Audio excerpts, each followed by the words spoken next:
What if I told you the company that makes your smartphone started by selling noodles? Today, we are diving deep into the story of Samsung. How a small Korean trading company became one of the most powerful technological empire on the planet. This is not just a business story. It's a story about war, rebuilding, ambition, failure, and the family that refused to stop. Stay with me for the next 8 minutes because the story will change how you see every Samsung product you own. The year is 1938. Korea is under Japanese colonial rule. Resources are scarce, opportunities rare. And in this environment, a 28-year-old man named Lee Byung-chul started a small trading company in Suwon, South Korea. The company is named Samsung, meaning 3 stars in Korean, 3 representing something big, powerful, and eternal. What did Samsung trade? Noodles, dried fish, vegetables? Not exactly the stuff of tech legend. But Lee had a vision bigger than groceries. He wanted to build something that would last generations, something that would outlive him. And slowly, he started expanding into sugar refining, into textiles, into insurance. Samsung was not a tech company, not yet. It was a survival machine, learning how to grow, adapt, and dominate every market it entered. Then came the Korean War, 1950. Everything Lee built was destroyed. His factories, his office, his supply chains. Most people would have walked away. Lee did it. While the country was still recovering, he moved Samsung headquarters to Busan, the only city still standing and kept operating. After the war ended in 1953, Korea was in ruins. But the government needed to build fast and Lee poisoned Samsung perfectly. He got into manufacturing.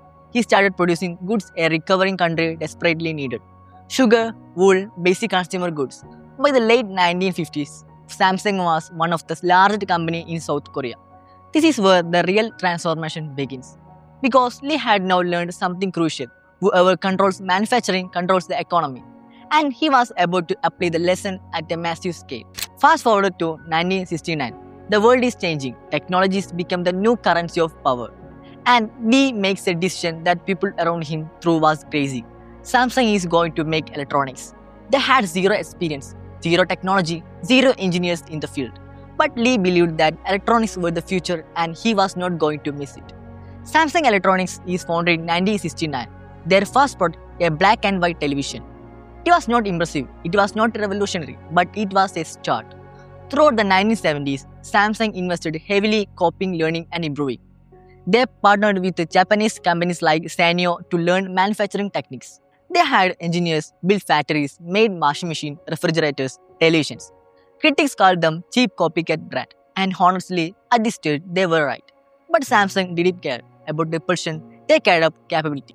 Because here's what most people miss about Samsung's strategy. They were not trying to be the best, they were trying to learn how to build. And once you know how to build, you can build anything. Now we arrive the moment that truly defines Samsung. The 1980s and the decision so bold, so risky, it would have ended the entire company. Lee Byung-chul's son, Lee Kun-hee, is rising in the company. And the family makes a decision. Samsung is going to make semiconductors, computers, memory chips. At this time, semiconductors were dominated by American and Japanese companies. The technology was complex. The investment required was enormous. Samsung had one of the expertise. The Korean government thought it was a mistake. Bankers refused to fund it. Even Samsung's own executive was skeptical. But they went ahead anyway. They invested hundreds of millions of dollars into chip manufacturing. In 1983, Samsung produced its first 64K DRAM chip. The global tech industry laughed. American companies said, these Koreans are years behind. They will never compete. Then something happened in the nobody predicted. The global chip market crashed in 1984. Prices collapsed. American and Japanese companies pulled back investment to survive. Samsung did the opposite. They doubled down, kept investing, kept building, kept improving. By 1986, Samsung chips were competitive. By 1992, Samsung was the world's largest memory chip manufacturer. They went from laughing stock to world leader in under a decade.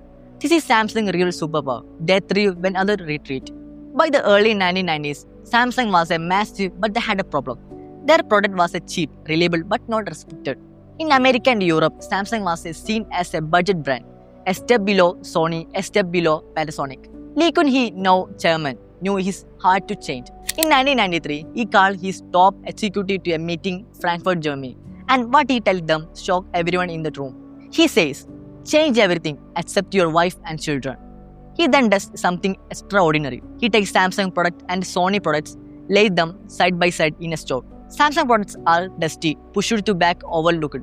Sony products are in the front, premium priced, respected. He tells his team this is unacceptable. Then, in one of the most dramatic moments in corporate history, he takes 50 million worth of Samsung products, televisions, phone appliances, piles them in a field in front of 2,000 employees, and sells them on fire.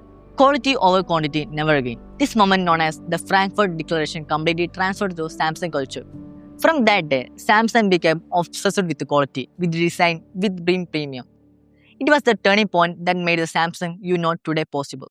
Just as Samsung was transforming disaster check again. 1997, the Asian financial crisis hit South Korea like a tidal wave. The Korean economy collapses. Companies go bankrupt overnight. Banks freeze landing. Samsung is serious trouble. They carry a massive debt. They had been expanding aggressively. The Korean government tells Samsung to sell off divisions, downsize, survive. Samsung sell billions in assets, cut tens of thousands of jobs. But unlike many Korean conglomerates that collapsed completely during the period, Samsung survives. And not just survives, they emerge leaner, more focused, and more dangerous than before. They cut the weak business, they cut doubled investment into electronics and semiconductors because they had learned the lesson again. Crisis is the best time to separate yourself from the competition. Now we enter the era of most of us remember. 2007, Apple launches iPhone. The entire mobile industry is disrupted overnight. Samsung was making phones, but basis ones, future phones, nothing like the iPhone. For a brief moment, Samsung was behind. But watch what they do. By 2009, Samsung launches Android smartphone.